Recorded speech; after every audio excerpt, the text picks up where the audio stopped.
सबसे पहले त्रिशूल पे बसा भगवान भोलेनाथ के काशी नगरी के पावन पवित्र धरती पे आए हुए आप सभी सम्मानित श्रोतागणों का मैं पिंकी माही अपने हृदय की गहराइयों से बार बार नमन प्रणाम करती हूँ। आशीर्वाद का कामना करती हूँ कि बिटिया अपने कला में कामयाब हो। और सभी सम्मानित यूट्यूबर भैया सभी लोगों को मैं हृदय की गहराइयों से बार बार नमस्ते प्रणाम करती हूँ। और बड़ा ही सौभाग्य की बात है कि आज बिरहा जगत की सुपरस्टार गायिका कविता बनारसी दीदी के घर पे जन्मदिन के अवसर पे गाने का आप सभी लोगों से मिलने का मौका प्राप्त हुआ। बहुत बहुत धन्यवाद बा। आओ मास्टर।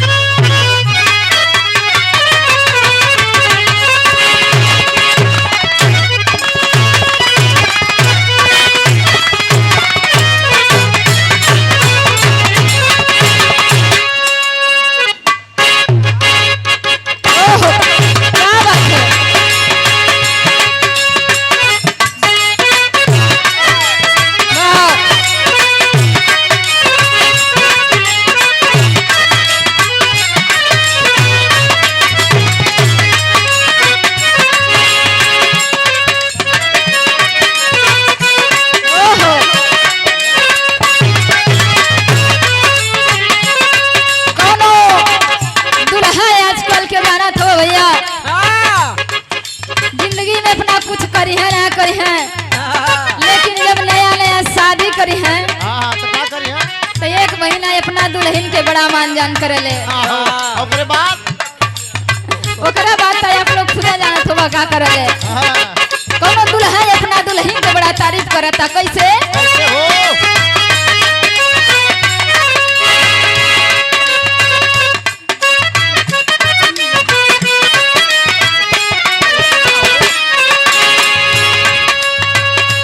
हमारा टोला में कसोर बड़ी जोर भाई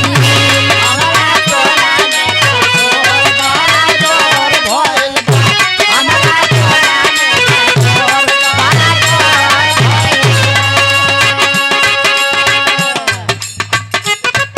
बड़ा ही सुंदर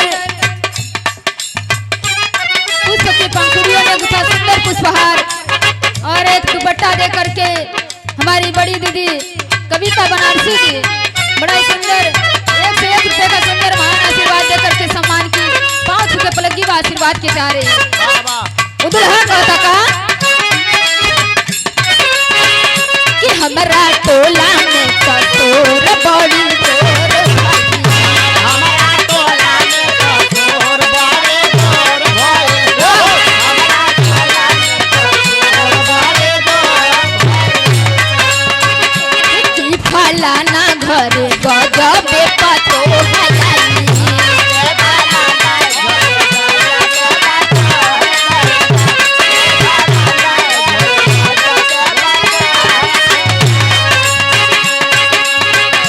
हमारा टोला में कसोर बड़ी जोर भई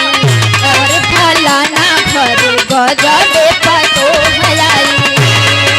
पापा हमर कहेले बदल गइल दुनिया पापा हमर कहेले बदल गइल दुनिया कमाल बाड़ी दुनिया कमाल बाड़ी दुनिया हमार दुनिया कमाल बाड़ी दुनिया हमार दुनिया कमाल बाड़ी दुनिया हमार दुनिया कमाल बाड़ी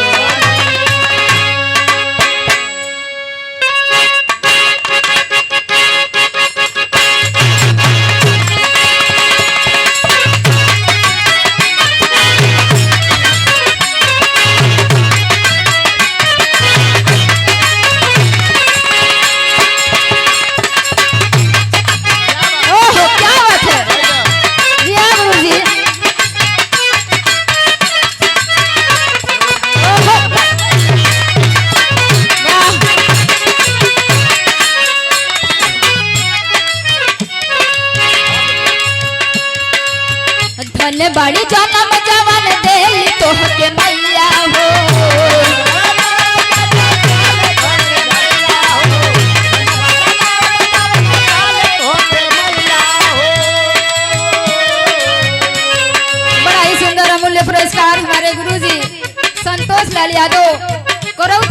से 101 रुपए का सुंदर आशीर्वाद देकर के सम्मान के बहुत बहुत प्रणाम आशीर्वाद के चाह रहे हैं कि धन्य बाड़ी जाना बजावन देली तोहके मैया हो।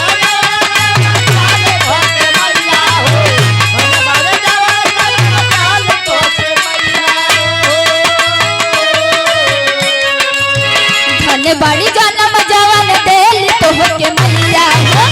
हमारे तरफ से जन्म दिन के बधाइयाँ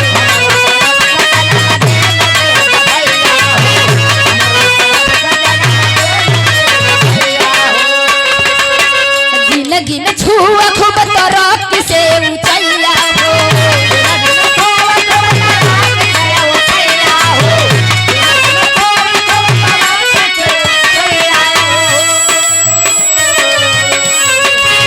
जिन गिन छुआ खूब तरफ से ऊंचाइया